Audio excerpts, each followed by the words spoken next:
Hello students, आज की video class 10th के लिए है। आज हम chapter 11 some applications of trigonometry की एक्सरसाइज 11 का क्वेश्चन नंबर 21 सॉल्व करेंगे। क्वेश्चन नंबर 21 देखिए दिया गया है, the angles of elevation of the top of a rock at the top and the foot of a 100 metre high tower are respectively 30 degree and 45 degree. Find the height of the rock. है ना, यहाँ पे देखिए statement से बिल्कुल clear है कि the angles of elevation of the top of a rock, कोई रॉक है, कोई चट्टान है, उसके टॉप से एंगल ऑफ एलिवेशन है किस कहां का, at the top and the foot of a 100 metre high tower.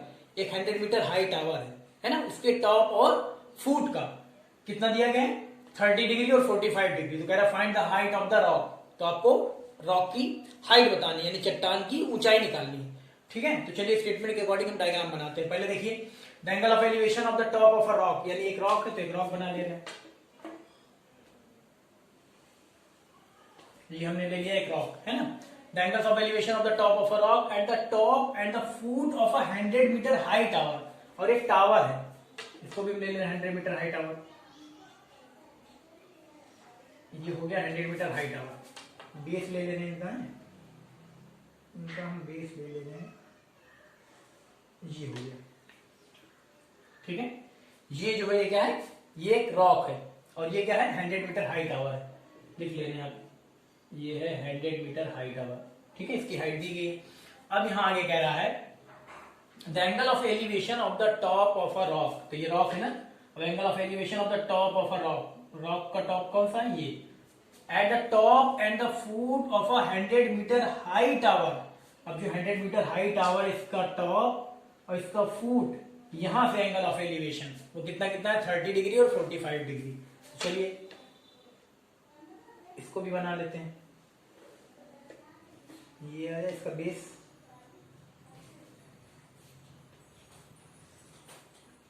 ठीक। यहां देखिए रॉक के टॉप से, रॉक है ना, रॉक के टॉप से 100 मीटर हाई टावर के टॉप और फुट का एंगल ऑफ एलिवेशन कितना है 30 डिग्री और 45 डिग्री। तो ये हो गया 30 डिग्री और फुट का कितना होगा, ये 45 डिग्री दिया गया। चलो इसको 45 बना लेते हैं। ये हो गया 45 डिग्री। ठीक, चलिए और क्या क्या दिया गया है। अब यहां देखिए ये पोर्शन जो है, ये वाला एक रेक्टेंगल का शेप बन गया ना। अगर ये 100 मीटर है तो ये भी कितना होगा 100 मीटर, यानी यहां से यहां तक की डिस्टेंस कितनी होगी, ये भी होगी 100 मीटर। ठीक है, चलिए इसका नाम लिख लेते हैं, ए बी सी डी और ई। अल्फाबेट्स कोई भी यूज करते हैं, नाम लिखने में कुछ भी ले सकते हैं आप। ठीक है, अब ये डिस्टेंस तो हमें पता नहीं है, तो इसको हम ले ले रहे हैं एच मीटर। इसको हम क्या ले ले रहे हैं, एच मीटर। तो पूरी डिस्टेंस कितनी हो जाएगी यहां से लेके यहां तक, ये हो जाएगी H plus 100 metre, H plus 100 metre. यानी कि रॉक, पूरा जो रॉक है यही, उसकी हाइट कितनी होगी एच प्लस 100 मीटर। ठीक है, हमें निकालना क्या, हमें निकालना भी है find the height of the rock. Height of the rock यानी ए की हाइट निकालनी है, ए यानी एच प्लस 100, इसकी वैल्यू निकालनी है। तो चलिए सोल्यूशन में सबसे पहले हम लिख ले रहे हैं, late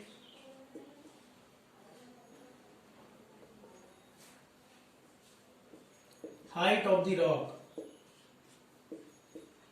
let height of the rock, rock क्या है, height of the rock A is equal to कितना है टोटल h प्लस 100 मीटर, है ना, h प्लस 100 मीटर। और क्या है, ए बी की लेंथ हमने कितनी ली है, ए बी की लेंथ हमने ली है h मीटर, है ना। अब ये डिस्टेंस भी नहीं पता, इसको भी हम कुछ ले लें, इसको ले लें x मीटर। अगर ये x मीटर है तो ये भी कितना होगा, ये भी x मीटर होगा, क्योंकि रेक्टेंगल का शेप है ना, तो अपोजिट साइड इक्वल होगी। और यहां पे हम लिख ले रहे हैं डी या B C is equal to D, B C is equal to D, यानी कि कितना है X metre, B C is equal to D X metre. ठीक, चलिए अब हम आते हैं ट्रायंगल, ट्रायंगल में ले पहले इस तरह triangle, in triangle A B C, in triangle A B C, triangle A B C मिलेंगे तो क्या लेंगे tan 30 डिग्री लेंगे, क्योंकि परपेंडिकुलर अपॉन बेस है ना। यहाँ देखिए परपेंडिकुलर अपॉन बेस, तो tan 30 डिग्री ले लेते हैं, परपेंडिकुलर अपॉन बेस, परपेंडिकुलर कितना है ए बी, और परपेंडिकुलर तो ए बी है, और बेस कितना है बी सी। tan 30 डिग्री की वैल्यू होती है 1/√3, 1/√3। ए बी कितना है h और बी सी कितना है x, यानी हो जाएगा यहाँ पे h upon x, h upon x। तो यहाँ क्रॉस मल्टीप्लाई करा लेंगे तो x की वैल्यू कितनी आ जाएगी √3h, एक्स की वैल्यू कितनी आ गई √3, जिसको हम मान ले रहे हैं क्वेश्चन नंबर फर्स्ट, ठीक है। चलिए अब हम लेते हैं ट्राइंगल AED की, सारे ट्राइंगल में बड़े वाले में, in triangle AED, in triangle AED, in triangle AED में लेंगे तो यहाँ पे क्या लेंगे tan 45 डिग्री, क्या लेंगे tan 45 डिग्री। तो यहाँ परपेंडिकुलर फ्रॉम बेस यानी AE अपॉन DE, यहाँ हो जाएगा AE upon DE, perpendicular upon base, है ना। चलिए अब tan 45 डिग्री की वैल्यू होती है 1, AE कितना, AE ये पूरी लेते हैं यानी h प्लस 100, यानी कितना h प्लस 100 अपॉन DE कितना dx है, यहाँ क्रॉस मल्टीप्लाई कराएंगे तो x की वैल्यू कितनी आ जाएगी, x की वैल्यू आ जाएगी h प्लस 100 आएगी ना। चलिए ये आ गई। अब यहाँ से देखिए हमें क्वेश्चन नंबर फर्स्ट से हम x की वैल्यू यहाँ रख सकते हैं, है ना। चलिए तो x है ना, x की वैल्यू रख दिया, x की वैल्यू क्या है √3h, x की जगह हम पुट कर देंगे √3h is equal to h plus 100 is equal to कितना है h प्लस 100, यहाँ लिख दे रहे हैं फ्रॉम फर्स्ट,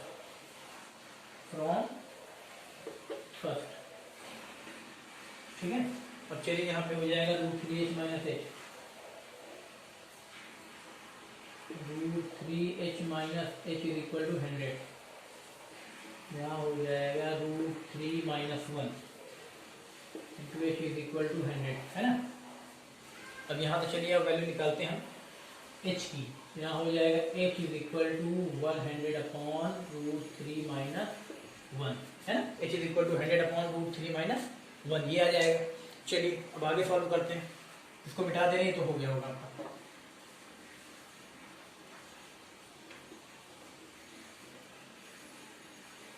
चलिए इसके बाद देखिए इसका रेशनलाइजेशन करा दे रही है, h आया है h इज इक्वल टू कितना 100 अपॉन √3 माइनस 1, उसका रेशनलाइजेशन कराएंगे तो 100 √3 प्लस 1 से ऊपर मल्टीप्लाई, √3 प्लस 1 से नीचे मल्टीप्लाई, ये आया ना h is equal to 100 upon √3 minus 1, इसका रेशनलाइजेशन, इसके डिनोमिनेटर का रेशनलाइजेशन करा देंगे, यानी √3 माइनस 1 है तो √3 प्लस 1 से ऊपर नीचे मल्टीप्लाई, यहाँ आ जाएगा ऊपर h is equal to 100 into √3 plus 1 upon यहाँ कितना आ जाएगा, देखिए √3 माइनस 1 इंटू √3 प्लस 1, यानी a minus B into A plus B, minus B A plus B क्या होता है a minus B into A plus B क्या होता है a square minus B square, तो √3 का स्क्वायर 3 और 1 का स्क्वायर 1, यानी यहाँ निकालेंगे तो हमारा आ जाएगा h is equal to 100 √3 plus 1 upon कितना 2 से यहाँ पे 100 को अगर हम डिवाइड कर दे आ जाएगा 50, यानी h इज इक्वल टू कितना आ गया, h इज इक्वल टू आ गया 50 √3 प्लस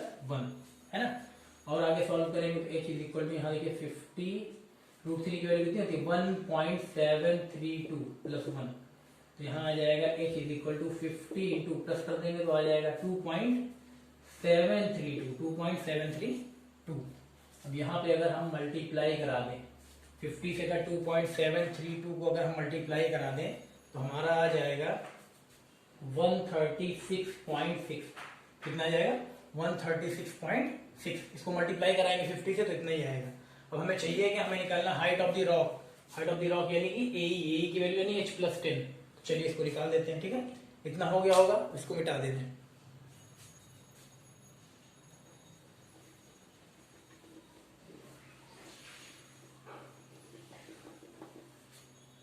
चलिए ये लिख ले रहे हैं, therefore height of rock, height of rock AE, height of rock AE कितनी h plus 100 metre, h plus 100 metre, इसी में h की वैल्यू रख दीजिए, h की वैल्यू कितनी आएगी 136.6 प्लस 100 है, प्लस कर देंगे तो कितना आ जाएगा 236.6 मीटर, ये हो जाएगी हाइट, किसकी हाइट ए की, यानी कि रॉक की, चट्टान जो है, ठीक है।